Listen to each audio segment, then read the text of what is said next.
আমাদের মোকালামার মূল বিষয় হচ্ছে পর্দা এবং বেপর্দা নিয়ে। চলো তাহলে শুরু করা যাক। আসসালামু আলাইকুম বোন সেলিনা, কেমন আছো? ওয়ালাইকুম আসসালাম বোন সাফি, আলহামদুলিল্লাহ আমি অনেক ভালো আছি। এত পর্দা করে কোথায় চললে? আমাদের পাশের গ্রামে জলসা তো, তাই গজল বলতে যাচ্ছি। ও আচ্ছা বোন, তুমি যখন মেলায় যাও, ঘুরতে যাও, বেড়াতে যাও, তখন তারা পর্দা করো না বোন? যারা বোকা তারা সবসময় পর্দা করে। এছাড়াও মেলায় তো অনেক বন্ধুরা থাকে, তাদের সামনে যদি আমি পর্দা করে যাই তারা তো আমার সঙ্গে আনন্দ করবে না।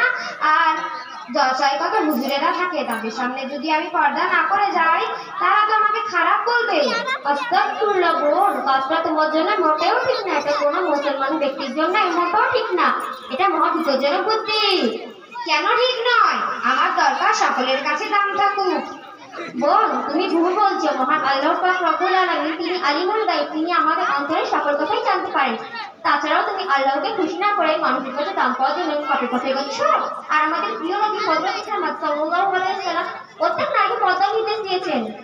আমি পর্দা করব না বলিনি তো। আমি যখন বুড়ি হয়ে যাব তখন পর্দা করব।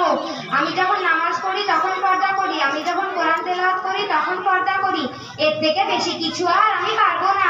অনেক মেয়েরা আছে মোটেই পর্দা করে না, তাদের থেকে আমি অনেক ভালো। বোন, তুমি ভুল বলছো। কারণ মহান আল্লাহ পাক রব্বুল আলামিন প্রত্যেক নারীকে পর্দার নির্দেশ দিয়েছে। তিনি কোরআনুল কারীমের মধ্যে আরো বলেছেন, হে সকল নারীগণ, তোমরা পর্দার মধ্যে নির্দিষ্ট বন্দী থাকো। তোমরা জাহিলি যুগে মেয়েদের মতো ঘুরে বেরিও না। তুমি বলতে চাইছো এই তুমি এত জ্ঞান কোথা থেকে শিখলে গো? আমাদের গ্রাম তথা বাড়িপাড়া জুম্মা মসজিদ থেকে আমাদের হুজুর আমাদের বক্তব্যে সকল বিষয়ে জ্ঞান এবং এলম অর্জন করায়। তুমিও চলো আমার সঙ্গে শিখবে। না না, আমার বক্তব্যে যাওয়ার কোনো সময় নেই। এছাড়াও সময় আছে। আমি যখন বুড়ি হয়ে যাব তখন রোজা রাখবো, নামাজ পড়বো, কোরআন তেলাওয়াত করবো। এখন আমার কোনো দরকার নেই। বোন, তুমি বললে তুমি বুড়ি হয়ে যাবে, এ দিয়ে পর্দা করবে। মহান আল্লাহ পাক রব্বুল আলামিন তিনি যৌবনকালে ইবাদত থেকে বেশি পছন্দ করেন। তাছাড়াও তিনি যৌবনের হিসাবটা বেশি নেবেন। আর আমাদের প্রিয় নবী হযরত মুহাম্মদ সাল্লাল্লাহু আলাইহি ওয়াসাল্লাম বলেছেন, তুমি যতটুকু জ্ঞান এবং এলম অর্জন করবে তুমি নিজে শিখবে এবং অপরকে শিক্ষা দাও, কারণ তুমি একা ভালো হয়ে জান্নাতে যেতে পারবে না। তুমি বলতে চাইছো আমি বেপর্দা ছাড়া বাইরে বেরোতে পারবো না? আমি দরকার ছাড়া বাইরে বেরোতে পারবো না? এসব কিছু আমি পারবো না। বোন, ধরো তোমাকে আমি একটা দোকানে নিয়ে গেলাম, কিছু চকলেট খোসা ছাড়ানো অবস্থায় আছে আর কিছু চকলেট ঢাকার মধ্যে ভরা। চকলেটটা দিবে? কেন বোন, তুমি শুনতে পাচ্ছ? সরো। কারণ কোর্টের যে লজেন্সটা আছে ওটা অনেক দামি বলে মনে হয়, আর খোসা ছাড়ানো যেগুলো পড়ে আছে অনেক মশা মাছি নোংরায় ভরাট বলে মনে হয়। আর কোর্টের যে লজেন্সটা আছে ওটা আমি অনেক দিন ধরে ব্যবহার করতে পারবো বলে মনে হয়। বোন, এবার তুমি বুঝতে পারবে তুমি বড় চকলেটের মধ্যে তোমার জীবনটা ঠিক কেমন হবে।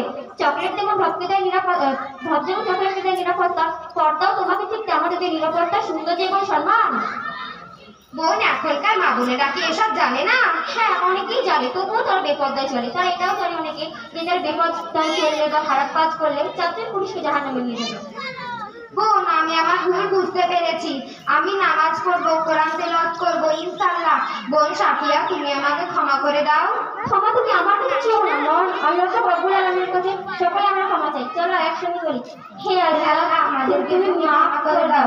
মা ফাতেমার মতো ধৈর্যশীল এবং পর্দাশীল করে দাও। আমিন। আসসালামু আলাইকুম ওয়া রাহমাতুল্লাহি ওয়া বারাকাতুহু।